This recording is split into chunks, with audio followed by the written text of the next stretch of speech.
有人说全世界都有新疆人，但唯独新疆留不住新疆人。好像很多人生来就是为了逃离新疆，偏远、贫穷、落后，这些是曾经新疆的代名词。我也是一样，高中就开始去其他城市读书，大学也没回来。经过我不断的奋斗，我终于离开了新疆，在北京生活了多年。最终我带了一个痴情的小伙回来了。我出去新疆可不是因为大家对新疆的偏见，我这属于招商引资。跟你们说，新疆好着呢，不光水果甜，不需要科技，天然就甜，而且新疆未来发展潜力也巨大无比。这里是亚欧大陆的中心，随着水路运输的不确定性增加，大力发展陆路运输正在变成未来的趋势。国家正不断的在新疆加大投入，新疆显然已经成为最具潜力的区域之一。朋友们，新疆要不要来考察一下？大家觉得新疆的哪个城市好呢？这是中国唯一一个可以合法穿越的无人区，这也是地球上最像火星的地方。它位于死亡之海罗波泊，那就是哈密大海盗。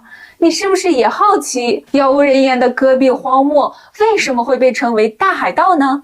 其实罗波泊位于塔克拉玛干沙漠东部，在公元4世纪前拥有丰富的水源，是一座沙漠绿洲。楼兰古国就位于这里，曾经是丝绸之路上最繁华之地，因此被称为大海盗。后气候变迁，罗波泊湖水干涸，与沙漠融为一体，形成了生命禁地，无数的科学家、探险家在这里丧失了生命。不过现在的大海盗无人区得以开放，有很多自驾和穿越的路线，难度不同，有些路线开着普通的轿车、方车也能游玩。这里的魅力不光是它的原始和神秘，在这里你能看到世界上最大的雅丹地貌群，探寻长城秘境，风光绝美，穿越这片土地，沙漠、戈壁、雅丹、野生胡杨林尽收眼底。这里还有风势冲动、万里荒漠，也被称为地球上最像火星的地方。你可以住在这里的火星基地，晚上你没有心思睡觉的，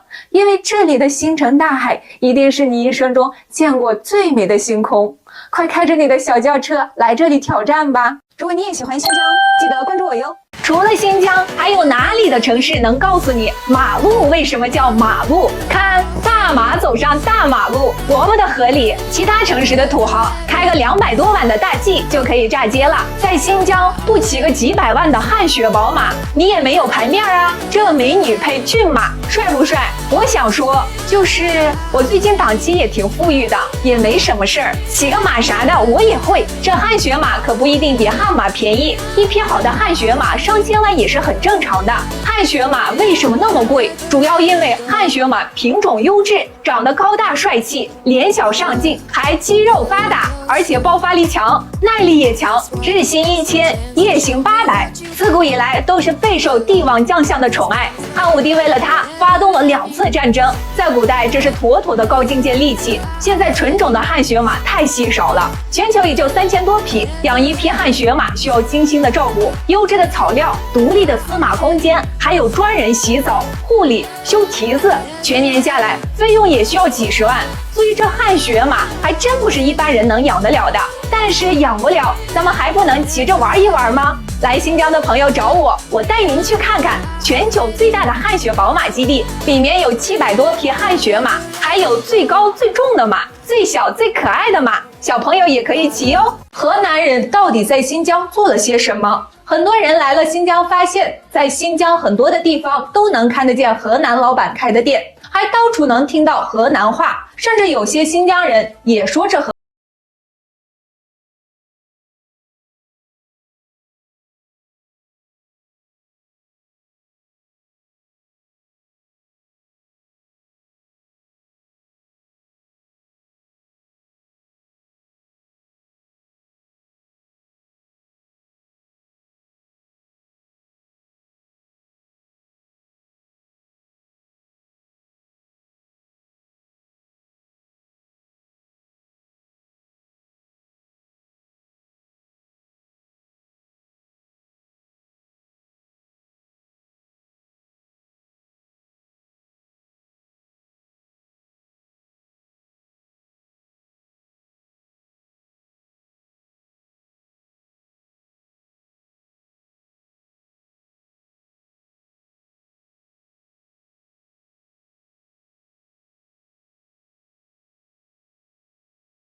胡姬，胡姬，舞得再快一些。胡姬，胡姬，舞得再快些。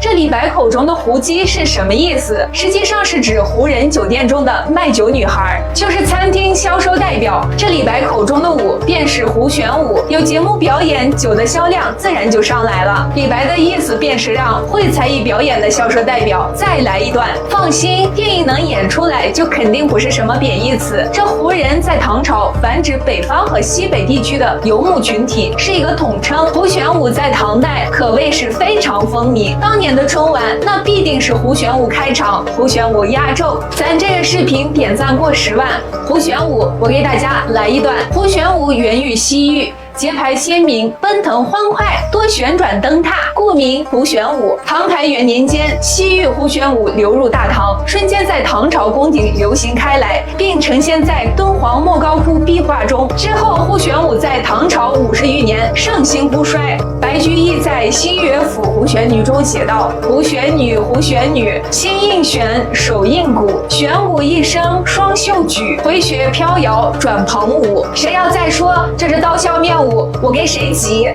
秋天若有10分美，定有9分在新疆。这里是世界胡杨公园，千年秘境沙哑。这里有世界上最大面积的原生态胡杨林，足足470万亩。古人云：听歌就听刀郎，看景就看胡杨。10月下旬是欣赏胡杨的最佳季节。我现在就在阿克苏的沙哑，10月的胡杨到底有多美？来，跟我一起看看吧。行走在胡杨林中，仿佛在欣赏一部穿越千年的史诗。苍枯的皮肤之下是源源不断的生机，水胡杨也是同样的震撼。胡杨的生命力极强，它可以让茫茫大漠充满生机，这就是它最大的特性。耐盐碱，顶风沙，无惧酷暑，不怕严寒，在这广阔的天地间顶天立地，自由生长。你猜猜这个胡杨多少岁了？2个我都抱不起来。这个是什么？谁知道呢？这里是死后的胡杨。千年不倒，倒后千年不朽，这就是不屈不挠的胡杨精神。这就是喝着塔里木河水长大的洋娃子烤的羊肉串，这是中国最好吃的羊肉之一。胡杨木炭火烤制。到新疆，大家听到的这个洋娃子就是小羊羔的意思。每年10月，沙哑会举行规模浩大的胡杨节，同时在这里还会开展汽车拉力越野、户外露营、风情歌舞、篝火晚会等活动。这里不光风景优美，善良淳朴的人民也特别热情。快做好计划出发吧！请开始你们的选择。如果是我的话，我肯定一上来甭管多好，我先选一个中间位置。那我觉得现在年轻人都很自信的。小谷是径直走向了1号啊。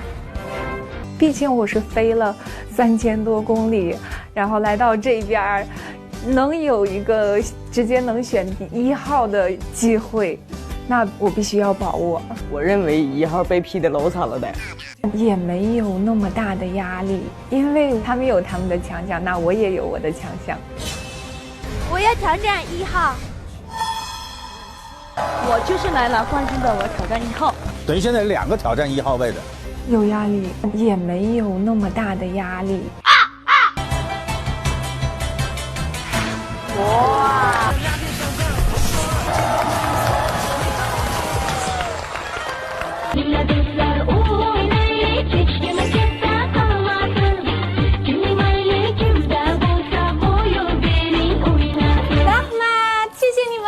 多难选呢？这个太难了吧！那么接下来喜欢谁就为谁举手。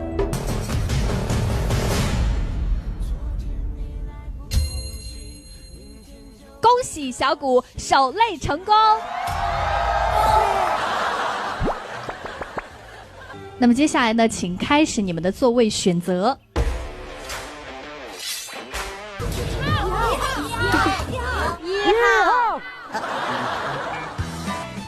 1号。好的。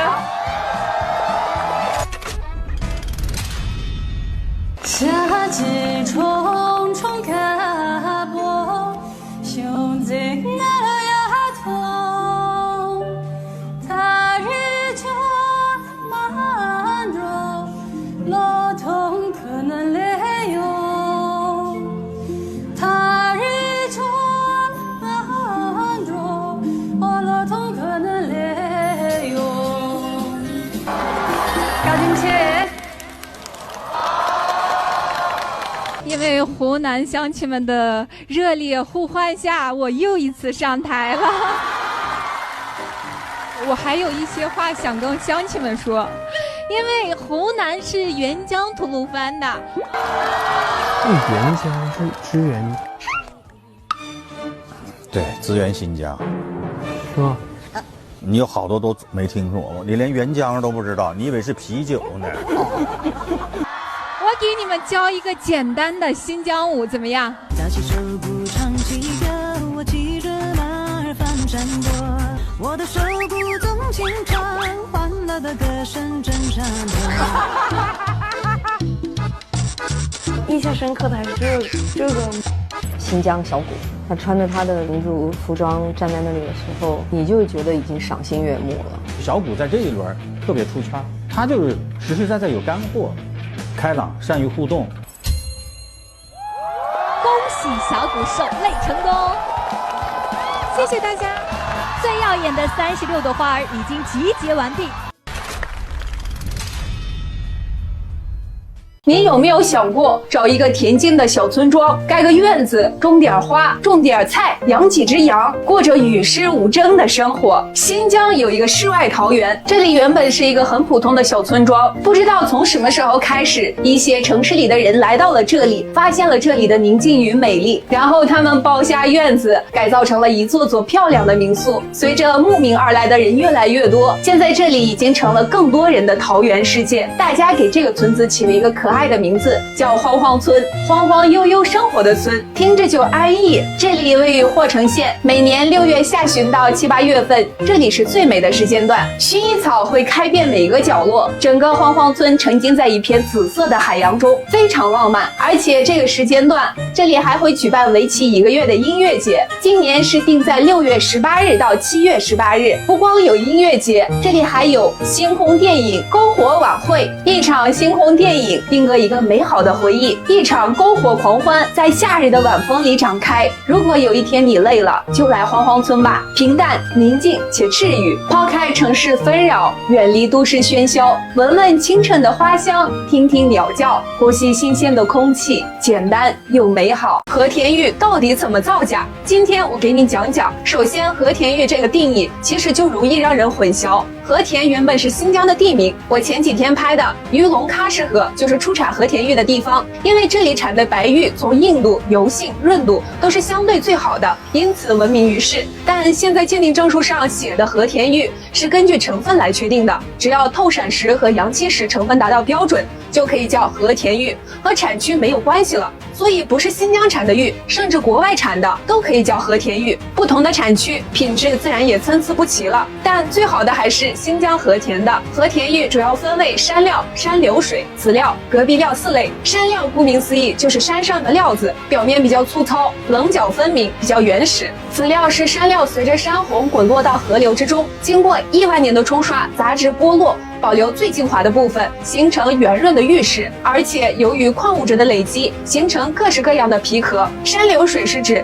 接遇山料和籽料之间的玉石滚落下来的时间还不够，没有完全形成籽料的玉石。隔壁料是在隔壁滩发现的玉石，表面一般会分化，这里面籽料最为难得，也是最贵的。因此和田玉最常见的造假之一就是做假籽料，用一些其他区域的料子，通过搅拌机人工模仿大自然河水冲刷，模仿籽料的形状，再人工上色，模仿籽料皮色，高价销售。第二种作假就是产区的混淆，就是俄罗斯、韩国或者其他区域的料子假冒是新疆产的，高价销售。这种很常见，因为消费者一般情况下根本看不出来，这种都算是有一点良心的骗子。第三种是成分造假，拿非和田玉冒充和田玉，成分都不对。这种玉一般成本极低，但是卖几百上千，如果不专业的鉴定，一般人是看不出来，这是最恶劣的。你还知道其他的造假方式吗？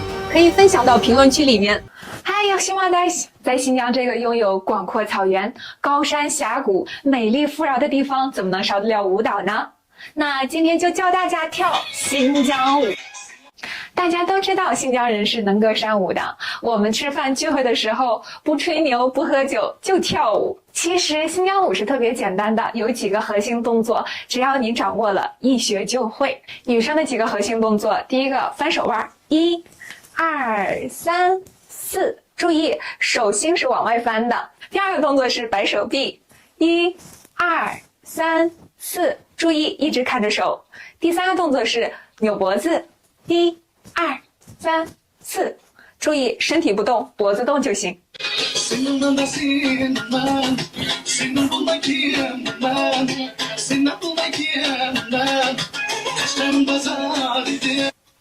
男生的第一个动作是敬礼，1、2、3、4、5、6、7、8。第二个动作是摸头，1、2、3、4、5、6。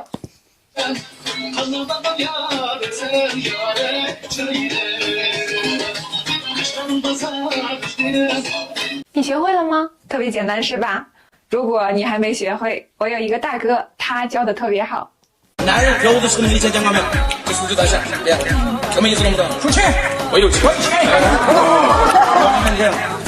我有房子，我还有葡萄园，还有拖拉机，然后看见女人这个眉毛动一动，嫁给我吧。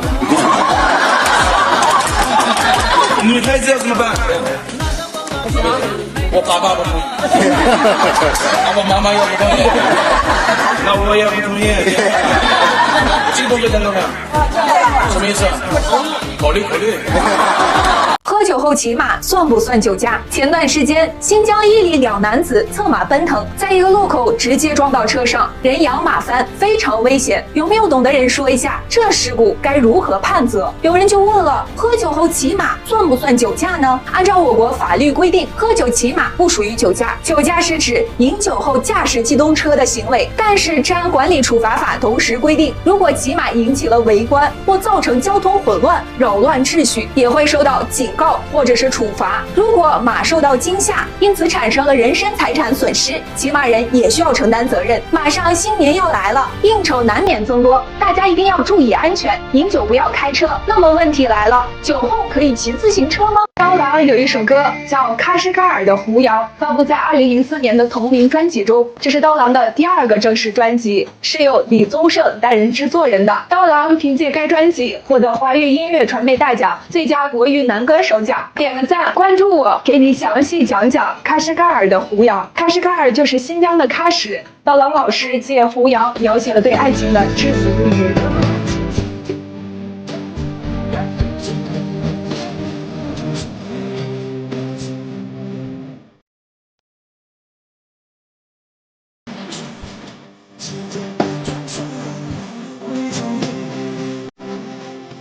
见过胡杨的人，也许对这首歌有更深的理解。胡杨生长在风沙肆虐的荒漠之中，其生而1000年不死，死而1000年不倒，倒而1000年不朽。从生之朽能经历3000年，3000年岁月早已是沧海桑田的巨变。这世间还有什么能胜过胡杨般的爱情吗？我国90%的胡杨林在新疆，全世界最大的胡杨林就是新疆塔依木胡杨林。除此外，新疆还有木雷胡杨林、115胡杨林等等。马上就要到观赏胡杨的最佳季节了，10月胡杨陆续开始变黄，10月中下旬便是胡杨最美的时间。如果只有3到4天的时间旅行，来新疆应该去哪里？首先推荐的就是喀什，关注我，这个视频早晚用得上。那为什么选择喀什？喀什充满了异域风情，能让您看得到1000年前西域的样子。喀什古城到底怎么玩呢？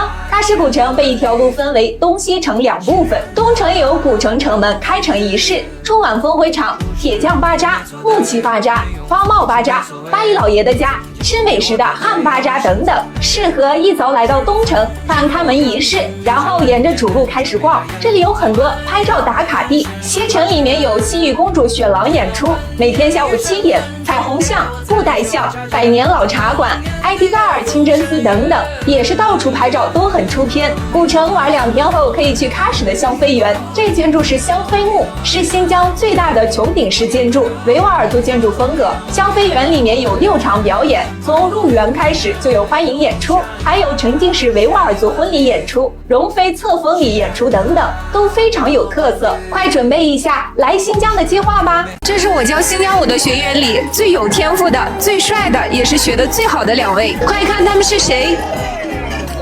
欢迎昨天邀请我来到我们美丽的喀什。既然你们来了我们的美丽的喀什，就得学一学我们的技能。好，技能，什么技能？是我们的民族舞蹈。好的。easy 是吧？来，看我的动作，看你的动作，来，看我的动作啊！这是有一个口诀的。口诀。对，就女生的，敬完礼以后就说我有房子。我有房子。对，我有房子以后呢，然后第二个动作是这个吗？这是我有车子。我有车子。对，然后你们看这是啥？这是什么？是钱。对，我有钱，我有票子。对，票子以后呢，再这样就我这是我的真诚。这个什么意思？我有腰子。差不多就是这意思。来音乐。哦，拿出来。2、3、4、5、6、7、8，1、2、3、4、5、6、7、8，2、3、4、5、6、7、8，结束了。投个票吧，他们谁跳得更好呢？可可托海它不是海，它倒是有一条阿尔济斯河，我国唯一一条流入北冰洋的河。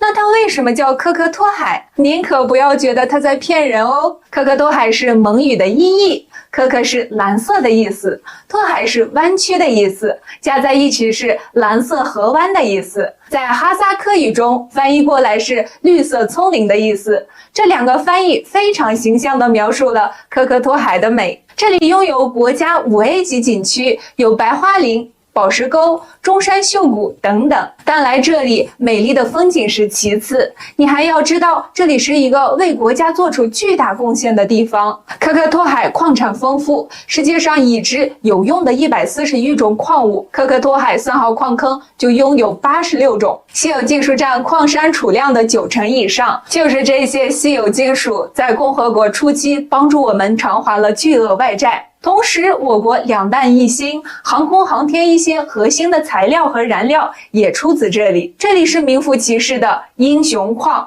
如果你也喜欢新疆，记得关注我哟。来看这个视频，一个彪形大汉正把一个小朋友捆绑在一个窄床上，小朋友不光没有怕意，还笑呢。原来这是爸爸妈妈正哄一个小朋友睡觉。这一评论区那是一片声讨，到底是什么人才用这样的方式哄小孩呢？说到这儿，我就不得不拿出这个给大家看了。看，猜猜这是什么？中间还有一个洞。来，再看看这一对，猜猜这又是什么？注意啦，来新疆的朋友千万别把这个当成烟袋锅买回去。我要说这个和上面那个带动的小床是一套，配合使用的。仔细想想，是不是就能猜个大概了？这个床就是维吾尔传统的婴儿床，这两个小配件，一个是男孩，一个是女孩，大家知道了吧？来，请看正确的操作方法。小床下面是有圆弧的，可以摇摆，小洞下面可以放一个小桶，通过小工具就可以起到引流入桶的作用了，这样就不需要尿不湿了，宝宝也能睡得更踏实。为了小宝宝睡得更舒服，要在上面铺一个带动的褥子，然后把小宝宝放床上，再绑上比较宽的绑带，哄小宝宝睡觉。这个是小宝宝40天的时候才会使用，还会举行摇篮礼。我小时候就是这样被绑着咬大的。目前来看，身心健康，现在也还有人在使用。有人认为这样宝宝会很难受，而且有些心理学者认为这样会让宝宝在潜意识里压制自己的个性，但也有人认为这样会让宝宝包裹紧实，睡觉不容易受到惊吓，还能解放妈妈。曾仕强教授曾说过，中国的小孩一出生就把他包得紧紧的，西方的小孩一出生就给他穿得宽松宽松。哪个对？中国人对。我们一来就把他包起来，包起来，还用绳子扎起来。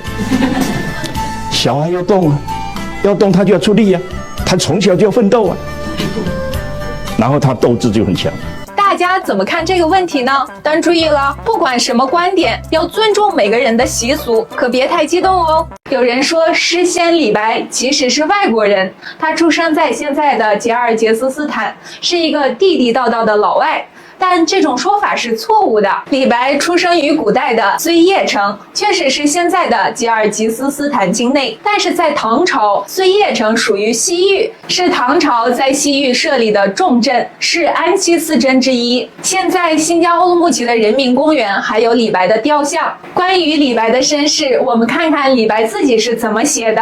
本家陇西人，先魏汉边将，攻略盖天地，名飞青云上，苦战进步侯，当年颇惆怅。这是谁呀？祖籍甘肃陇西，汉将，攻略盖天却未能封侯。飞将军李广，戎马一生，抗击匈奴，最终自刎于漠北之战。据说西凉开国国君李浩就是李广之后，而李白是李浩90孙，大唐开国国君李渊也是李浩之后。这要是真的，李白的身世就显赫了。还有一种说法，李白是李建成之后，因此他的身份一直不敢详细透露。李建成是李世民的亲哥哥，玄武门之变后，李白祖上便逃亡西域避难。关于李白的身世，现在还存有争议，但李白是地地道道的中国人，肯定是没错的。直至神龙元年，公元705年，李白4岁，随父亲回到中原，来到四川，开启了他传奇的一生。都说咱们新疆的朋友花100万买房，敢花200万装修，这事儿是真是假？今天咱们去一探究竟。晚上快10点，天还大亮着，这吃的是晚餐还是宵夜？哎呦，小姑婆，哎呀，美女之间呀。王总好，你好，茶都已经都准备好了，我带你去我姐家。走，说吧。姐，我们来了。哎呀，哇，太隆重了吧，这也是吧，妈妈？哎呀，妈妈太富贵太漂亮了，谢谢。看妈妈这条链子，如果我没猜错的话，天足金的吧？今天有点形象尽毁呀，格格不入了，朋友们。看着一桌子丰富的下午茶点，哎呀，维吾尔族家庭做客先要洗洗手哈，我先来。是叫笋子、草莓，都装的这么有仪式感，正宗的维吾尔族的甜食。新疆的，对，这是巴达木。巴达木，妈妈给大家亲手切蛋糕，我们去旁边参观一下，走起。大家看这房屋到处都是鲜花、插花、花艺啊。我们少数民族家里基本上都会有。那边呢，还有一个是我妈妈自己手工做的一个花，我们去看一下。走，看看。大家看，这也是花，这边也是花。墙上的壁画也是花，这边又是花，哇！看这边，这是妈妈就是一个一个的插上去的手工做，手工做，这都是鲜花，现在只不过是干了而已啊，擦着金粉。好像每一户维吾尔族家庭就有一个留声机。哎，小虎，这能播吗？这个？王总，你想多了，看蓝牙的。是，来。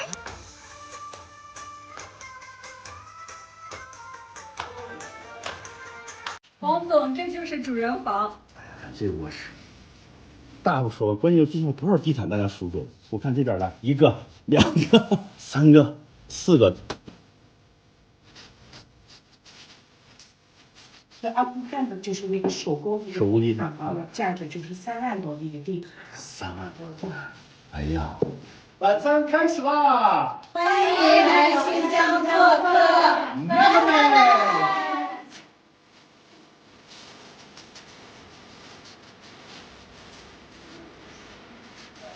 俺来新疆不吃胖3天，都对不起这方热情的水土啊！哎呀，面肺子、羊肠，包彪子来一口。尝尝这肉，自家做的羊肉抓饭，这是肉多还是饭多？大家自己瞅瞅。清水羊头，姐怎么样？比你的脸都大。吃的是肉囊。I love you 。动起来。王总，吃饱了吗？吃饱了，听运输。哦，上楼我们散散步。上楼散散步。天，睡觉。爹。No 。哇，上面还有这么大一个天台，新疆真是一个让人来了就不想走的地方啊！让我们起飞吧！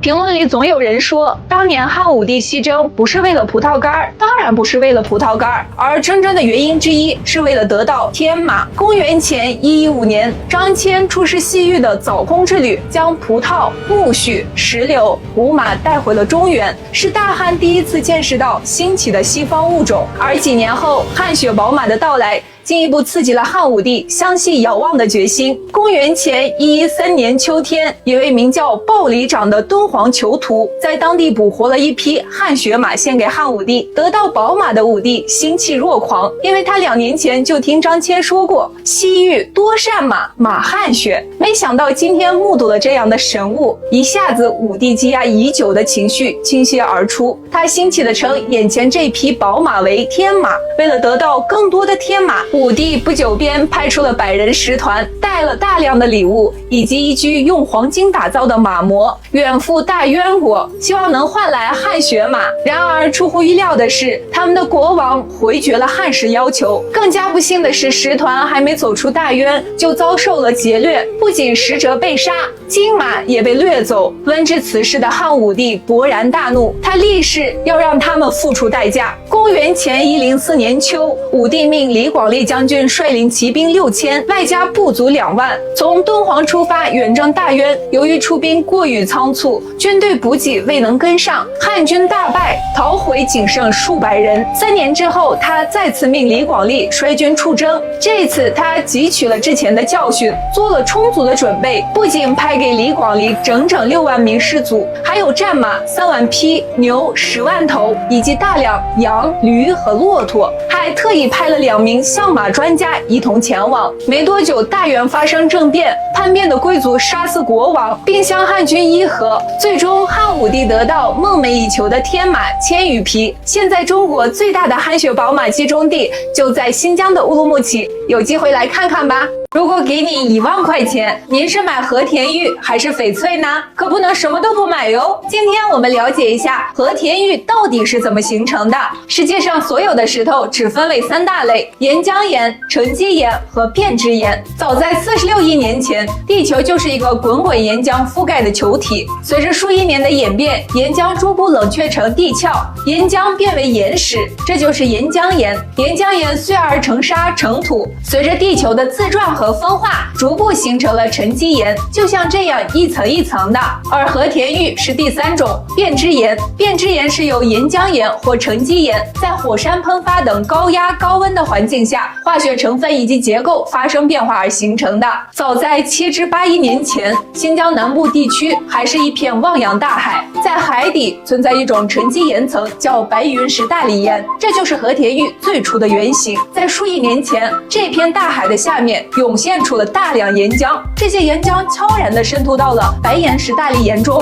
温度到达了一定条件下，岩石的结构发生了奇妙的变化，和田玉就此诞生。但这些还远远不够，此时的和田玉还深埋地下，人们是无法发现的。距今约1000万年前，喜马拉雅造山运动爆发，随着地壳的不断抬升，和田玉终于有了和人类相遇的机会。这个形成的过程条件是非常苛刻的，而且也需要很久很久的时间。在数十亿年的变化中，地球上形成了多种变质岩，但是这么多种类的变质岩，其成分、结构、硬度、样貌都是不同的。玉石是自古以来都备受人们青睐的，在全国有20几个产玉地。昆仑山所产的和田玉，无论是从玉质硬度、洁白度、细腻性、油脂光泽度，都是最优秀的。您喜欢和田玉吗？应该大多数人吃核桃都把这个东西给扔了，但其实这可是一个宝贝，这叫分心木，可以用来泡茶喝。这个分心木市面上还有专门卖的。现在新疆阿苏的185纸皮核桃上市了，这185到底是什么意思？纸皮核桃又是怎么定义的呢？关注我给你讲一讲。所谓的纸皮核桃，就是形容核桃皮像纸一样薄。其实真正的辨别标准就是不使用工具，徒手能不能捏开？哎，这是谁的狮子头？这个才对。大大部分呢徒手捏开的就是纸皮核桃，如果都需要工具才能打开，那就不算纸皮了。这185到底是什么意思？实际上它就是培育出来的一个新品种，个大壳薄、含有量高的纸皮核桃，在当初育种时候的标号是185，因此被称为185纸皮核桃。很多农作物的种子都是类似这样命名的，您都知道哪些呢？看，这个就是核桃成熟的样子了。新疆的纸皮核桃是核桃中的天花板，主要是因为新疆独特的自然条件，其他地方是没办法媲美的。核桃的营养非常丰富，大家快来吃吧！晕车的人早就吐了。世界最险的沙漠到底有多险？过一会儿你就知道了。大哥好，走，小伙，这次来干嘛来了？我是专程来体验沙漠的。哦，那可以啊。胖哥，我还有一个问题，为什么那么多人来找你学车呀？沙漠那么大，又没有障碍物，踩油门就冲呗。你跟我进去一趟，你就会自然找到答案。走，走吧，走。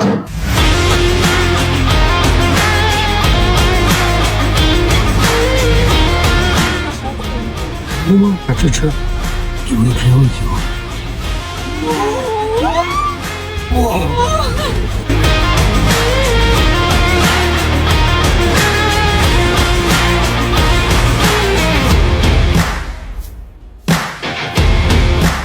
灵魂出来没有？灵魂还在呢，可以再刺激一点。再刺激一点啊！慢一点，慢一点，慢一点。那不下来吗？慢一点，没线掉。你把东西跑掉了。要回家。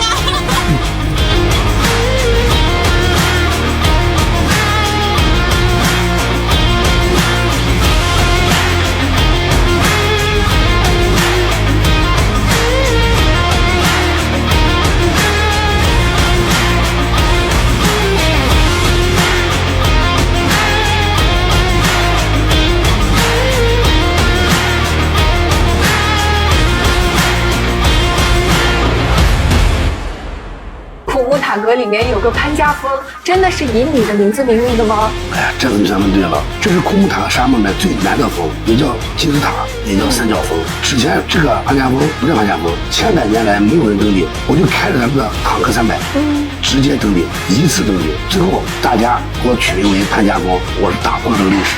知道吧？第一个登上的人，厉害厉害！潘哥，我刚刚走过来，很多车上都印着你的名字，你到底有多少辆车呀？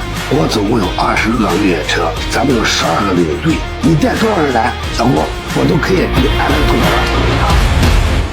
湖南人到底在新疆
的大美新疆了。做个选择题，如果让你在沙漠里面跑4600公里，越野车、摩托车、卡车，你会选哪个呢？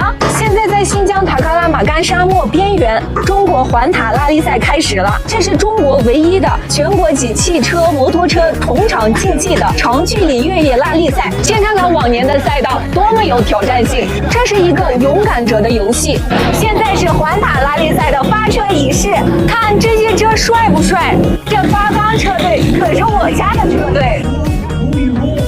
这个人你们熟不熟？这是来自北京的陈震。陈震，你的成绩体验还好吗？比赛的时候不要忘了加油！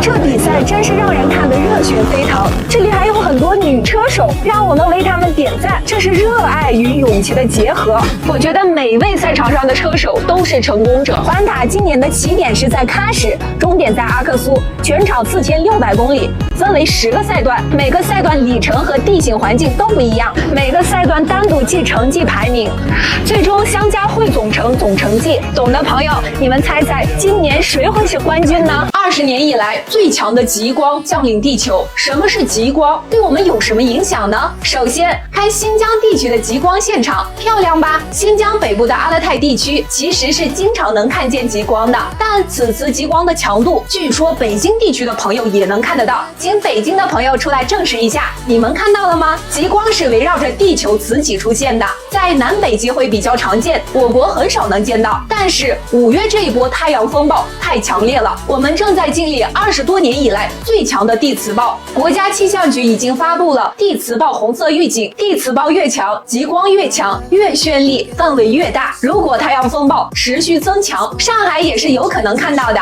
但广东地区的朋友在家时看不到了，只能选择关注我啦。话说回来，这地磁暴会对我们产生什么影响呢？首先，卫星会受损，可能导致通讯会受到影响。另外，鸽子也会迷路，鸽子就是通过地磁场进行导航的。最近给我飞鸽传书的朋友就先停一停吧。还有一些人说，每次地磁暴一来就总睡不着，喜欢熬夜。大家说这有没有什么依据啊？江苏人在新疆都做了什么？他们成群结队来到了新疆自然条件最富饶的伊犁。江苏各市还分工协作，点对点的深入伊犁各县，一看就是有组织有计划的。据我了解，江苏盐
大汉为了联合西域的乌孙攻打匈奴，派出解忧公主前去和亲。可乌孙和匈奴开战了，大汉却按兵不动，袖手旁观。刘解忧不得不自己想办法凝结乌孙，拼死抵抗。原来此时正值汉昭帝驾崩，汉朝内部极其不稳，实在没办法出兵。继位的汉宣帝处事沉着冷静，先派出使者前去商议。公元前71年，大汉决定出兵，派出15万骑兵攻击匈奴。不过还没等他们动手，乌孙这边却意外的大获全胜。这一战后，匈奴从此一蹶不振，这标志着汉帝国自汉武帝以来联合西域夹击匈奴的夙愿实现了，也标志着匈奴的威胁基本解除了。解忧公主20几年的奉献和坚持，最终没有白费。汪归米晚年，其侄子尼米夺回政权，继位乌孙王。尼米是当年军须米和匈奴公主所生的孩子。解忧公主刚来乌孙，就是嫁给了军须米。可现在根据习俗，解忧公主也不得不嫁给尼米。尼米很敌视汉朝，也非常残暴，倒行逆施，国人共愤。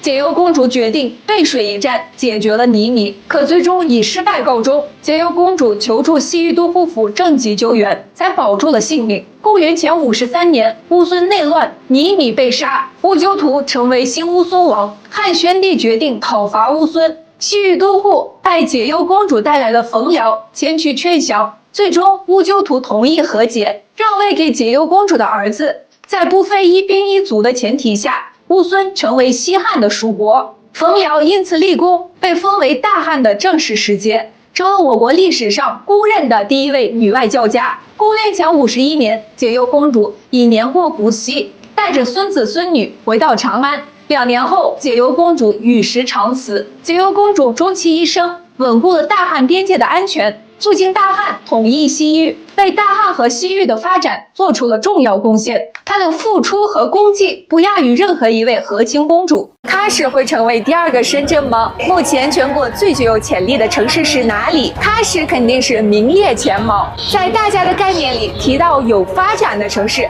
大家第一时间会想到北上广深；有潜力的城市，大家会想到杭州、成都、武汉、西安等等。改革开放以来，沿海城市的港口对外贸易频繁，城市发展也会更快。特别是深圳作为特区中的特区，更是承担了非常重要的作用，为国家的发展进行试错、试验、示范。现在全球贸易的80%到90%是通过海运完成的，通过沿海城市走太平洋通向美洲，或者走南海向西通往中东、欧洲、非洲。可纵观几千年的历史，世界上最繁华的贸易通道当属丝绸之路。现在我国的一带一路战略已经是重新打通了这条陆路的交通要道，从理念到行动，从愿景到现实，这条丝绸之路都不断的在改变世界的贸易格局。而喀什正是丝绸之路上的明珠，自古以来都是丝绸之路上的重要节点。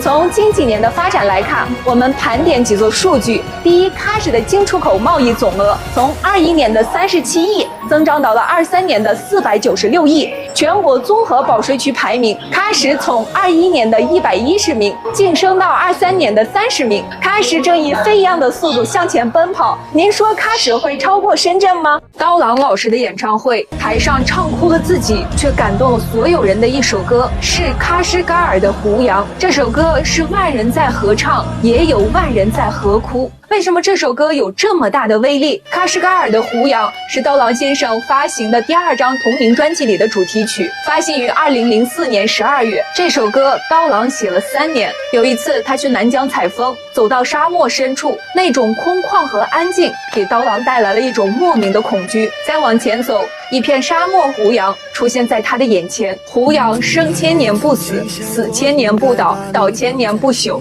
巨大的胡杨树矗立在刀郎面前，这情景是无比震撼的。他觉得胡杨像男人一样，在那艰苦的环境下，即使让身体扭曲到那样程度，也要不断的成长，这是令人敬仰的。另外，用胡杨象征至死不渝的爱情，再合适不过了。在新疆，关于胡杨的爱情故事有很多，其中有一个讲述了男孩女孩青梅竹马，可最终在家人的安排下，女孩要嫁给有钱人。这个消息对2个人来说都是无法接受的，他们相拥而泣，最后一起毅然决然地向沙漠深处走去。若干年后，在沙漠中出现了2棵胡杨，它们相依而生，树冠连在一起，永远不用分离了。喀什噶尔的《胡杨》这首歌显然还有更深的含义。这首歌的前半段描述了一厢情愿的感情是多么的痛苦，我在记忆里苦苦搜寻一点一滴感情希望，可你却告诉我，人一生一世就这一辈子，而你不愿意为我放弃，因此我愿化身喀什噶尔的胡杨，在几世的轮回中苦苦等待，将你找寻。即使历尽风吹雨打，身躯被点点风化，我也无怨无悔，只求苍天不要改变你的样子，这样我就能一眼认出是你。嗨呀，西马达西。喀什会成为下一个深圳吗？从1979年开始的第一个经济特区，到现在，中国目前有7个经济特区，分别是深圳、珠海、厦门、海南、喀什、霍尔果斯经济特区。这7个经济特区当中，广东占了3个，厦门1个，海南1个。这5个经济特区都是沿海地区，目前的发展我们都能看得到。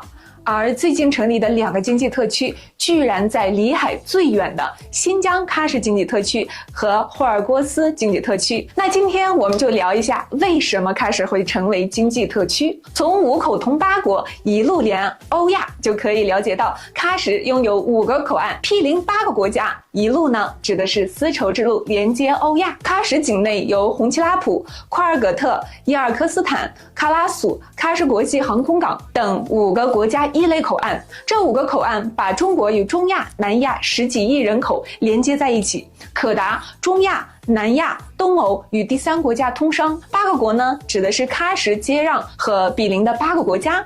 喀什有888公里长的陆地边界，与印度、巴基斯坦、阿富汗、塔吉克斯坦、吉尔吉斯斯坦5个国家接壤，与乌兹别克斯坦、土尔库曼斯坦、哈萨克斯坦也非常接近。这8个国家形成了弧形的经济圈，而喀什正处于这个圆弧的正中心。东游深圳，西游喀什，就在这样的地理位置上出来的。自从广东、深圳、上海、山东等4个省份援建以来，喀什的发展也是越来越好。但这里相比深圳、珠海等经济特区晚了30年，因此喀什经济特区现在还是处于起步阶段。但再过30年，喀什会不会成为下一个深圳呢？让我们拭目以待。如果你也喜欢新疆，记得关注我哟。是不是每个人都会有爱而不得的经历？2021年的央视春晚，歌手王启唱了一首《可可托海的牧羊人》，歌曲悲凉深情，歌声如泣如诉。这首歌背后凄美的爱情故事，你知道吗？女人是个美丽的养蜂女，她失去了丈夫，独自带着2个孩子，赶着骆驼，载着蜂箱，在一个春暖花开的季节，她来到了美丽的可可托海。新疆天气多变，一天暴风雨突然来袭，养蜂女慌忙开始收拾蜂箱，一不小心扭伤了脚。这时一个青年恰巧路过，帮助了她。这是一个英俊的游牧青年，养了一大群牛和羊，追随着草地四处为家。为了感谢青年，养蜂女给他送了蜂蜜，还做了饭给他吃。许久没有吃过一顿好饭的青年，居然在那一刻有了家的感觉。之后，牧羊人在放牧之余，也帮助养蜂女干一些体力活，让养蜂女也感受到了被人照顾的温暖。就这样，天长地久的相处，变成了细水长流的情谊。他们爱上了彼此。牧羊人不嫌弃养蜂女比他大，结过婚，还愿意做孩子们的父亲，守护着他们。可养蜂女却有顾虑，她认为自己有2个孩子，和牧羊人在一起会拖累她，而牧羊人还很年轻，应该有更好的选择。在一个风雨交加的夜晚，养蜂女选择悄无声息地离开，冰冷的雨水打在她脸上，但她依然能感觉到自己滚烫的泪水在流淌。牧羊人不相信养蜂女不辞而别，便痴痴地在这里等她回来。当养蜂女听说牧场的草已枯黄，而牧羊人还没有离开，便托人带去善意的谎言，说自己已经嫁人了。世界上最大的遗憾之一，应该就是相遇相知，却不能相爱相守了。如果你也喜欢新疆，记得关注我哟。她被称为昆仑女神，独自在昆仑山脚下守望20多年，从一个花季少女变成了沧桑老妇。她到底在等什么？1990年，杨丽与爱人李军结婚，丈夫为乡音号召，报名加入了支援边疆的队伍。她跟随队伍在昆仑山无人区修筑公路，遭遇到了坍塌，所有人被淹没在黄沙之下。杨丽思念丈夫，伤心过度，精神开始恍惚，常常自言自语，她不相信丈夫死了，丈夫说过会回来陪她，直到2001年家中最后一位老人去世，她便背起了行李，来到了昆仑山脚下，来到了丈夫消失的地方，呼唤着丈夫的名字。她在昆仑山脚下找到了以前工人避风的小房子，从此便在这个荒无人烟的地方等待丈夫归来。这一等就是20多年，高原艰苦的环境改变了她的容貌，却没能改变她的艰辛。她会对每一个路过的车辆微笑招手，希望大家路上平安，因此大家都称她为昆仑女神。都没想到吧？这么多朋友来新疆滑雪，把自己滑成灾民了。最近新疆北部阿勒泰发生了多年不遇的暴雪，引发了几十处雪崩，禾木景区的大雪已经有几米深了。什么概念呢？给大家看看现场，通往禾木的道路被阻断，景区内部的游客就这样成了雪崩灾害的灾民。事发后，当地第一时间组织了救援工作，直升机、救援机开始投放发电机、米面油等物资，同时进行了游客的转移，地面清雪和救援工作也快速的开展。景区也第一时间发布公告，滞留游客将免费提供住宿和餐饮。这一波我觉得值得点赞。前段时间网上说的新疆几千元的酒店，大部分就是禾木的酒店价格。这里地处阿勒泰波尔金县的喀纳斯湖畔，雪山脚下，是图瓦人的集中生活居住地，素有中国第一村的美誉，被誉为神的自留地。价格呢是真高，但景色也是真美，冬季雪景是无敌的。历史上真实的唐僧到底是不是像我们在电视剧里看到的样子？唐僧取经并非是神话杜撰，而是历史上真实发生的事情。但事实的真相却和我们看到的大相径庭。真实的唐僧并非一个唯唯诺诺、优柔寡断的人，而是一个有理想、有抱负的真英雄。但他并非是玉帝哥哥。他取经也并没有唐王李世民为他送行，反而是乘着饥荒偷渡去的。这是为什么呢？唐僧原名陈毅，法号玄奘。他4岁丧母，10岁丧父，13岁跟随自己的二哥出家为僧。他悟性极高，且聪明伶俐，很快便远近闻名。青年时期便有了佛门千里驹的称号，受到唐王李世民的器重。但随着研究的深入，玄奘发现很多僧人所讲和经文内容不一致，而且有一些经书之间还相互矛盾，很多内容都被曲解了。到底哪些才是正确的呢？此事他为了追求真经，产生了去万里之外的天竺学习深造的想法，但这却遭到了李世民的反对。主要原因有2个：第一，西行的路途遥远，雪山、沙漠、迥异的气候，又要离开大唐的领土，可谓九死一生；第二，也是主要的原因，那是正是李世民准备对东突厥用兵之年，边关关闭，玄奘法师若是被敌方捉拿，极可能成为人质。而且玄奘本人又曾游遍大唐讲经说法，简直是一部行走的大唐百科全书。但玄奘去意已决，公元629年，他趁着天下饥荒，偷偷摸摸从长安，也就是今天的西安出发，一路西行，通过玉门关进入西域，也就是今天的新疆，再穿越中亚、南亚各国，最终抵达目的地。看到这条路线，我相信大家不禁要问一句：师傅，你为什么要绕路呢？关注我，下一期我们详细讲讲。